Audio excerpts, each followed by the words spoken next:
or they sell out.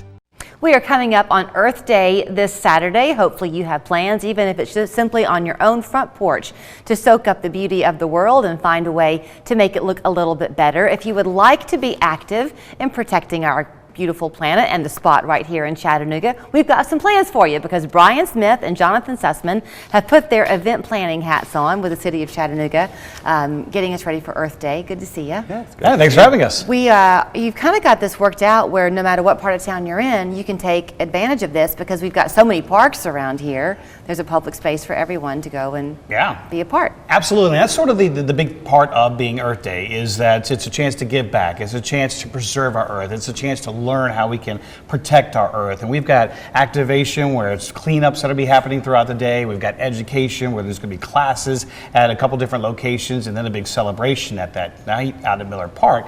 And I'm going to start with activation because we're going to start at 8:30 in the morning. We're teaming up with Scenic City Beautiful, which is part of the city, as well as cleanups at Brainerd Levee, as well as Carver Park. A lot of different locations here, and it's just simply picking up litter and just kind of help beautifying some of our area parks and some of our area neighborhoods. Rain or shine for some of these, we're going to be painting out at Carver Park if the weather allows us, and then we're going to be picking up and restoring some of the wetlands out at Carver Park. And then Brainerd Levee, which is right off of Lee Highway there or Brainerd Road there, and we're going to be walking along that, picking up trash, and that's a very big really sanctuary for birds. And so a lot of different places are going to be helping out just on the cleanup side of things. We used to live, when we first moved to town, off of Belvoir Avenue, and we would go over there and I would take, my older daughter was 3, and she learned to ride her tricycle on that levee there before the Walmart came in. And the birds used to just fly in front of you. It is a bird sanctuary. It is, and it's one of the best ones really around the region too, right there along the levee. You don't think about it there because there's so much traffic and the airport being right by there. But yes, it is a wonderful sanctuary. Well, and you know, it's a great place to go, that Camp Jordan area and everything, because to the point of how we're all kind of intertwined in nature, it's not a manicured spot, right? And so if you're lucky, you can pause a minute and you can see all types of things that make their home there, the animals that make their home there. And just imagine, Jonathan, what that litter does to negatively impact their world. No, that's a beautiful natural reserve out there. And the more we see people trash and you see, it pile up on the sides of the roads and in these beautiful spaces, the more, you want to get out there and try to help clean it up. How long has Earth Day been in observation? Do y'all know? Oh, so we're getting over 50 years. We've been doing it here in Chattanooga for several years, and this is going to be one of our biggest celebrations that we've really ever had here with the city of Chattanooga. And it's not just Parks and Outdoors; it's several different agencies in the city that are teaming up. And and the best part about this is a big celebration that evening. Yep. Which is your hat that you're wearing. Yeah, that's my part. That's my part. So yes, we're having a celebration at Miller Park with live music, food trucks, and yard games, and just a big, fun, family-friendly gathering down at Miller Park from 6 to 9 p.m. Whenever y'all have a chance, do you do these kinds of things often, Brian, where you guide people on the cleanups? Absolutely. So we have a park stewardship program where people can sign up and they can actually be a steward of their own park. Let's say Belvoir, you're over by the park that's there. You want to go out on a random Tuesday and pick up trash. There's this park stewardship program that allows us to do that. We give you the shirt, we give you the litter grabber, and we kind of give you the education on how to beautify your park. And then usually about once a month or so, we'll have different cleanups at different areas that we'll call all of our stewards together. But in this case here, you don't have to be a steward. You could just come out. This is open for families, open for businesses or friends. I think even the UTC football team is going to be coming out and helping us out on the Brainerd Levee. I was going to ask, you were going to say something. I was just going to say we'd be remiss to not mention plogging,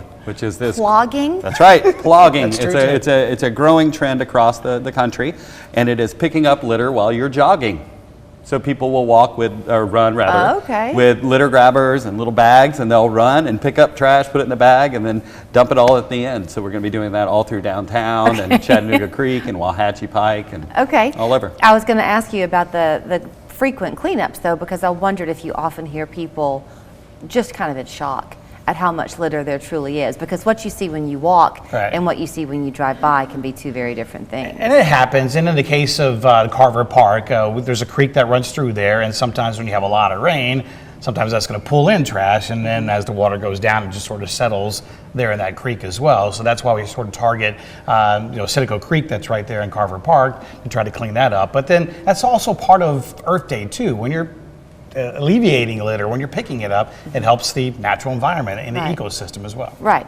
And what we have in our own yards, even if you live in Ottawa, it's going to carry downstream to the Tennessee River. So you just need to be mindful that we all share the same soil. Yeah, and our public works, team with the city does a great job at picking up litter, bulk litter when they can, and we encourage people to use our 311 system to report those things as well. We're very lucky, I think, too, in Chattanooga to have such an easy way to recycle and have our trash pick up. I mean, the city does a great job of trying to make keeping the earth clean easy as it can be. And the volunteers do a great job of helping us out as well. That's what makes this upcoming Saturday very special. Okay, so here's what you need to know. The website, because that's how you can go and find out the location closest to you, if that's better for you, to schedule your time, chattanooga.gov/parks. The fun begins at 8:30 that morning. The event at Miller begins at what time? At 6 p.m., 6 to 9 p.m. Okay, you can go home and shower before you come back down. You can do that. There's a bit of break in between. Like I said, there's classes at Greenway Farm, Heritage, so if it does rain, there's some indoor opportunities as well. But when you go to the website, you'll click on the banner and it explains everything, and there's got to be 20 different things on there. All right. Thank you both so very much. Thank you. Appreciate it. Julia, what are you doing? We have a commercial to film. I'm taking a break. Breaks are what we're telling people about. Budget breaks. Visit budgetbreaks.com for locations and coupons. Budget Breaks. Breaks starting at just $100. It's the biggest sale of